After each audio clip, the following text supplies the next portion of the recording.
O debate aqui, vamos começar falando do que aconteceu em Ribeirão Preto, vitória no sufoco do Palmeiras, mas foi um golaço do Rafael Veiga, ainda ali no primeiro tempo. Então o Verdão bateu o Botafogo, vamos conferir a matéria. Famílias compareceram em peso ao estádio. Essa aqui veio de longe torcer pro Verdão. Saímos de Vista Alegre do Alto, trouxemos aí as nossas crianças, mostrar para eles um pouco essa emoção de estar presente num jogo de futebol. Os donos da casa iniciaram pressionando os visitantes, principalmente com o atacante Salatiel, que perdeu bela oportunidade. Neste contra-ataque, faltou precisão. E quem não faz, toma. A resposta do Verdão veio com bola na rede. Aos 25 minutos, Rafael Veiga arrisca de longe e pega o goleiro Rafael de surpresa. O Pantera não se intimida e continua ditando o ritmo da partida. Neste lance, Osman tira tinta da trave. O panorama se manteve na etapa final com pressão do Botafogo. Salatiel invade a área, toca para Osman, que sem goleiro não consegue finalizar. Antes do apito final, o tricolor desperdiça mais uma chance. Final, Botafogo 0, Palmeiras 1, porém com reconhecimento do esforço do time por parte da torcida do Pantera. Eu estou muito orgulhoso dos atletas, né? Estou muito satisfeito com o desempenho, com a atitude deles. Foi um jogo muito bem jogado, foi um jogo extremamente disputado, com oportunidades para as duas equipas. O nosso guardião, o Everton, teve muito bem, o guardião do adversário também defendeu. Acho que foi um jogo, se calhar não muito bem jogado na zona na intermediária, mas com muita bola a estar nas duas áreas, quer na do Palmeiras, quer na do Botafogo. O próximo compromisso do Pantera é no domingo, às 8h30 da noite, aqui em Ribeirão Preto, quando a equipe enfrenta o Mirassol. Já o Palmeiras faz o primeiro clássico do campeonato contra o São Paulo, um pouco mais cedo, às 4h. E as vitórias dão-nos isso, dão-nos confiança, carregamos a nossa energia, a nossa bateria, continuamos com esta mentalidade competitiva de que quando não dá para ganhar a jogar bem, ganhamos de qualquer maneira. Foi o caso de hoje, isso é fundamental. Tá aí, primeira vitória do Verdão, então, na temporada. Marcos Assunção, vou começar com você, vamos falar de Palmeiras. Foi 1-0, mas segundo o Abel, inclusive depois na coletiva, ele fala, foi 1-0, mas poderia ter sido um empate, poderia perder, porque não foi 1-0 fácil. Foi um golaço, mas foi um gol ali achado, vamos colocar assim. Como é que você viu essa vitória do Palmeiras? Venceu, tá lá, isso que importa. Não tem aquela conversa que a gente fala assim, tipo, não jogamos bem, mas ganhamos. É isso. Foi o que aconteceu ontem com o Palmeiras. O Palmeiras não jogou bem.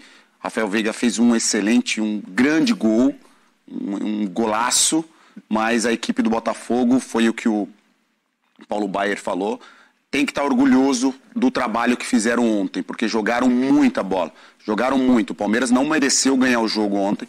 O Botafogo foi muito melhor, as melhores oportunidades que teve no jogo foram criadas pela equipe do Botafogo, que se tivesse um pouquinho mais de tranquilidade, se tivesse um pouquinho mais de pontaria, faria aí 2 ou 3 gols. Mas infelizmente eles não tiveram isso e acabou que perdendo o jogo, né? E parabéns ao Botafogo pelo excelente jogo que fez. Ô Capelanes, Oi. O Abel Ferreira também falou que esses jogos de início de campeonato, né, esses estaduais, às vezes esses jogos são mais difíceis até do que Libertadores. Você concorda com o técnico? Concordo com o Abel. Pode parecer meio que insanidade, mas ele tem toda a razão. Se você for pensar, gente, o Delfim, que já foi um adversário do Palmeiras e Libertadores, Delfim, se juntar aqui o time do Jogo Aberto aqui, pegar os câmeras aqui, a rapaziada, a gente consegue talvez empatar o jogo contra esses caras. Não, depende. Depende? O Juvena não... O Juvena quebra, né? Ele quebra a bola, né? Tem razão. Pode ser brincadeira. Assim, eu acho que ele usou da hipérbole. Acho que ele deu uma pequena exagerada, mas também não acho que não é nenhum absurdo também. Tem alguns times que a gente não consegue nem, qualificar, que disputam principalmente a fase de grupos de Libertadores, pré-Libertadores, aquela coisa toda. Eu entendi a comparação que o Abel Ferreira fez. Agora, o Assunção tem toda a razão. Balança, resultado, desempenho. Resultado excelente, 1-0, que importa, não tomou gol de novo e venceu a partida, beleza. Desempenho, me arrisco a dizer que foi top 3 piores desempenhos do Palmeiras na era Abel Ferreira. E eu só queria fazer uma última pontuação bem curtinha. Hoje eu tô sucinto, Ele tá cansado, ele tá cansado. Hoje eu tô cansado, Calma, ele não terminou ainda. Não terminei, calma. Tem mais 10 minutos pra falar, calma. Ó. Eu até anotei aqui pra não esquecer. 15 segundos. Vai ter 15 segundos. Trairagem, Negrão. Ó, bem curto. Fala, Capela, vai. Garcia, Atuesta, Breno Lopes, Gabriel Menino e Rafael Navarro. Foram as 5 alterações que o Palmeiras fez na partida de ontem. O que me leva a crer que este elenco, que é sempre muito bem valorizado por nós aqui, se comparado ao Flamengo, o Palmeiras hoje está muito atrás. O que significa que o Palmeiras precisa urgentemente contratar pelo menos 3 peças para reforçar esse elenco. Um meia para ajudar na criação, um volante e talvez uma outra peça pontual aí para compor esse elenco. Eu penso assim, falei curto. Chegou a hora de pensar em contratação, focar nas contratações, Sgarbi. O Abel Ferreira também fala sobre essa importância de começar a vencer, de começar a ganhar a confiança do elenco, até porque no final de semana tem clássico. Kalinka, eu não gosto de usar a palavra sorte, mas ontem o Palmeiras teve uma frase clichê, mais sorte do que juízo, no meu ponto de vista. O que pra mim faz parte, eu levo muito esse começo de Paulistão, como não importa o resultado, importa sim o quanto você vai revelando os jogadores, o quanto você vai aos poucos administrando o seu elenco, rodando o elenco, e passa muito pela qualidade individual dos jogadores do Palmeiras.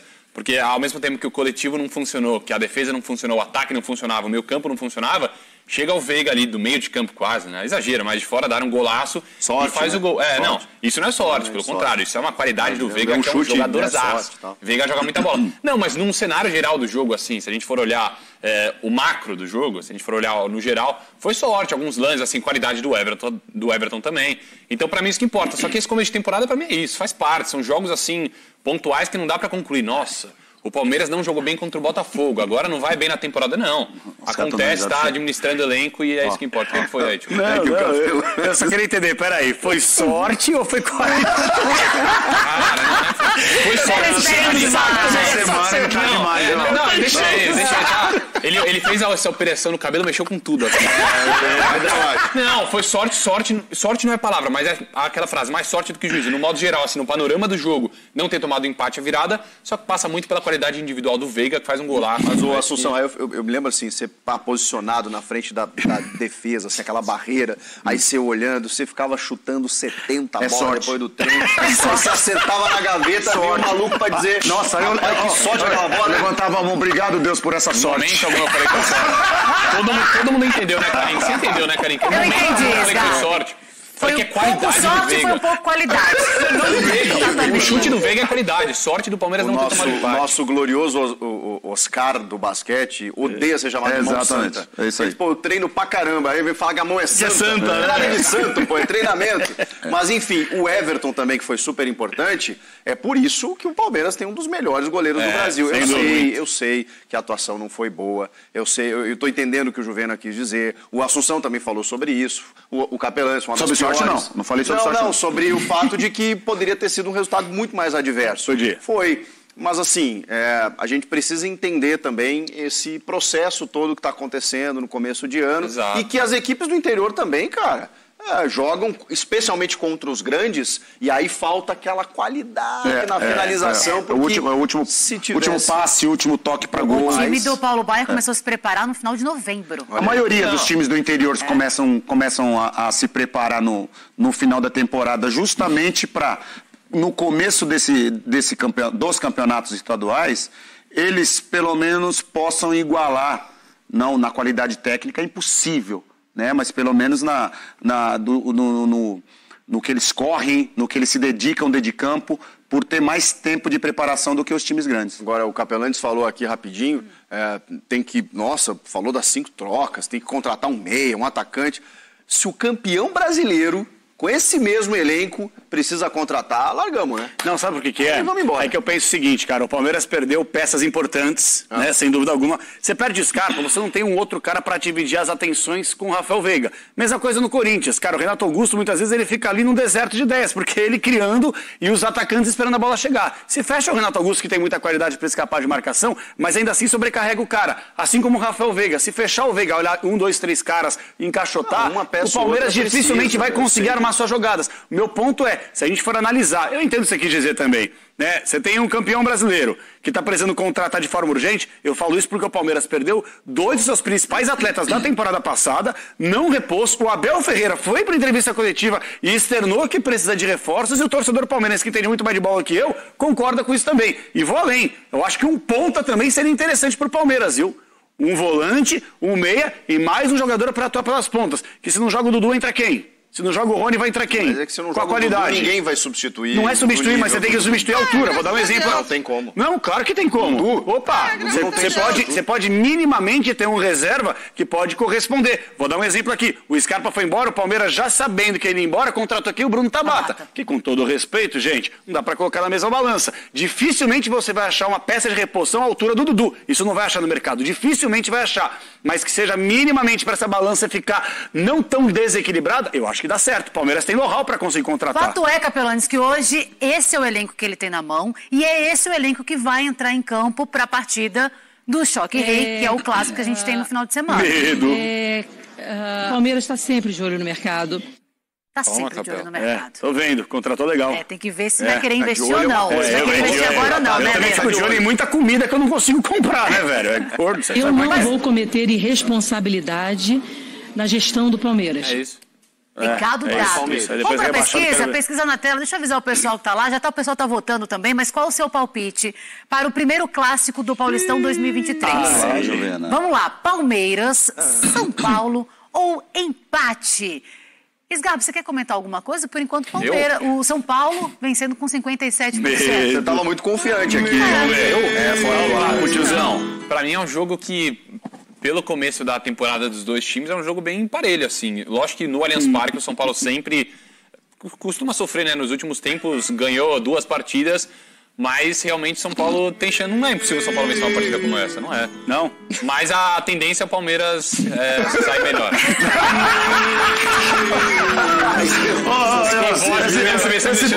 Esse ponto aqui não tá legal. Primeiros 30 segundos agora a gente não tá legal. Essa semana não vai mais. Essa semana não encheu o saco do Juvena, né? Essa semana foi pesada. Pode ganhar, mas também pode perder. E aqui na nossa enquete tem empate. É assim. Ó, Kalinka, rapidinho, só porque não pode ganhar, perder. Vamos lá. O começo de temporada das duas equipes é muito parecido. Empatou em casa, fora venceu, não jogando também, mas venceu contra o resultado. Palmeiras se adaptando a esses 2 jogadores que estão fora. São Paulo se adaptando aos reforços que chegaram. Por ser no Allianz Parque, a torcida do Palmeiras faz uma festa maravilhosa lá, o Palmeiras tem um pé na frente. Só que não é impossível o São Paulo ganhar essa partida também. É um jogo bem parelho, assim, nesse sentido. João Pedro. Por favor, Sidão. Filho. Não ande com gente dessa live. Por isso que eu estou aqui e esse cidadão que, meu Deus do céu, tá naquela cadeira, né? Tá certo. Ô, Marcos Assunção, vamos pensar nos comentários agora. Eu quero saber a tua opinião a respeito desse clássico. E eu quero saber também a respeito do Endrick, que é um garoto que a torcida pedia demais, né? No primeiro jogo, que foi aquele 0-0 em casa, ele mesmo, ele fala pra ele, aquela autoconsciência, nossa, eu não posso ser tão cobrado, eu não vou me cobrar tanto. Eu tenho que dar tempo ao tempo, eu quero jogar, eu quero render pro time. Ele não balançou as redes ainda. E nesse jogo agora, que conseguiu a vitória, né, com esse golaço do Rafael Veiga, ele foi para umas faltas, o menino chegou duro, que eu fiquei assim... Poderia ter sido expulso, né? Poderia ter sido expulso, exatamente. Não sei, esse equilíbrio emocional até dele, que tem 16 anos, mas está jogando com o profissional. Eu queria que você falasse dele e o teu palpite também, viu? O São Paulo vai ter uma parada dura, né? O São Paulo tem muita dificuldade quando joga no Allianz Parque, né? Muita dificuldade mesmo. Então, eu acho que o Palmeiras ganha do São Paulo, respeitando todo o trabalho do Rogério Ceni, respeitando os atletas que chegaram agora, mas o Palmeiras leva uma pequena vantagem, porque joga em casa diante da sua torcida e nos últimos confrontos aí não tem sido tão bom para o São Paulo, né? E sobre o Endrick, o brasileiro, ele não dá tempo para o brasileiro, o torcedor, ele não dá tempo para se adaptar, não dá, ou seja...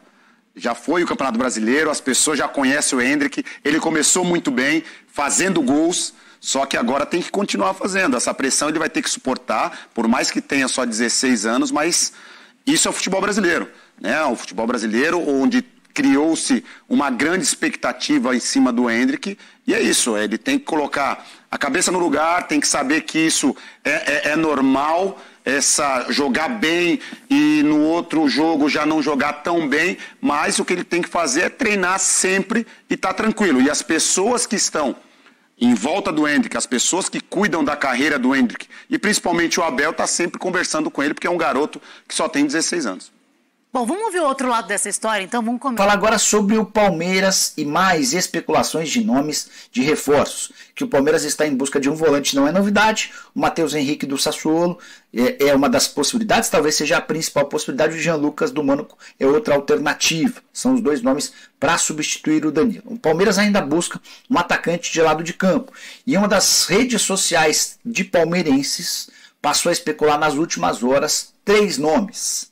Fui atrás para checar se existe alguma possibilidade de qualquer um desses 3 ser contratados. São eles: Claudinho, do Zenit. Já contei para vocês que o Palmeiras fez uma sondagem oficial e recebeu a resposta do presidente do Zenit que não há nenhuma intenção de liberá-lo. Está completamente descartado, podem riscar do mapa a possibilidade de o Claudinho ser contratado.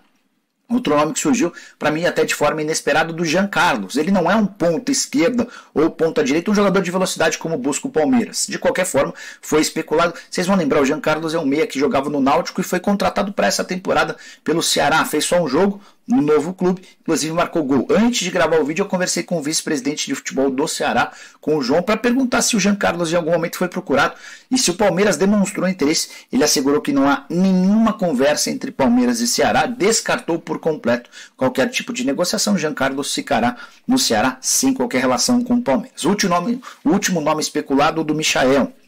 Atleta que já passou pelo Flamengo, está no Al Hilal e é desejo de vários clubes brasileiros, entre eles o Grêmio. Há um enorme problema envolvendo o Al Hilal e o Michael. O Michael gostaria de voltar ao Brasil, mas o time dele, que disputa o Mundial de Clubes em fevereiro, tem um transfer ban contra si, ou seja, ele não pode registrar novos reforços. E diante disso não tem nenhuma lógica liberar o Michael às vésperas do Mundial, sabendo que você não vai conseguir repor a saída do atleta.